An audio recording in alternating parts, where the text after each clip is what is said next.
ಭದ್ರಾ ಡ್ಯಾಂನಿಂದ ಭತ್ತದ ಬೆಳೆಗೆ ನೀರು ಹರಿಸೋದಕ್ಕೆ ಆಗ್ರಹಿಸಲಾಗ್ತಾ ಇದ್ದು ಇವತ್ತು ದಾವಣಗೆರೆ ಬಂದ್ಗೆ ಭಾರತೀಯ ರೈತ ಒಕ್ಕೂಟ ಕರೆಯನ್ನ ಕೊಟ್ಟಿದೆ. ಬಂದ್ಗೆ ಖಾಸಗಿ ಬಸ್ ಮಾಲೀಕರು ಹಾಗೆ ಎಪಿಎಂಸಿ ಮಾಲೀಕರು, ವರ್ತಕರು, ವಿವಿಧ ರೈತ ಸಂಘಟನೆಗಳಿಂದಲೂ ಕೂಡ ಬೆಂಬಲವನ್ನ ನೀಡಲಾಗ್ತಾ ಇದ್ದು ಭತ್ತದ ಬೆಳೆಗೆ ನೀರು ಬಿಡೋದಕ್ಕೆ ಸರ್ಕಾರ ಹಿಂದೇಟನ್ನ ಹಾಕ್ತಿದೆ ಅಂತ ಆಕ್ರೋಶವನ್ನ ವ್ಯಕ್ತಪಡಿಸ್ತಾ ಇದ್ದು ಸರ್ಕಾರದ ವಿರುದ್ಧ ಅನ್ನದಾತರು ಕಿಡಿಕಾರ್ತಿದ್ದಾರೆ.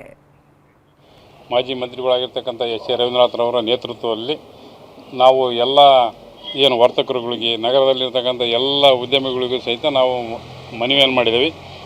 ಈಗಾಗಲೇ ದಲಾಲರ ಸಂಘದವರು ಸಹಿತ ನಮಗೆ ಬೆಂಬಲ ಕೊಟ್ಟಿದ್ದಾರೆ, ತರಕಾರಿಯವರು ಕೊಟ್ಟಿದ್ದಾರೆ, ಈರುಳ್ಳಿ ಮಾರ್ಕೆಟ್ನವ್ರು ಕೊಟ್ಟಿದ್ದಾರೆ, ಈಗೇನು ಖಾಸಗಿ ಬಸ್ನವ್ರು ಕೊಟ್ಟಿದ್ದಾರೆ, ಆಟೋದವ್ರು ಕೊಟ್ಟಿದ್ದಾರೆ, ಎಲ್ಲ ರೀತಿಯ ಬೀದಿ ವ್ಯಾಪಾರಿಗಳು ಸಹಿತ ಕೊಟ್ಟಿದ್ದಾರೆ.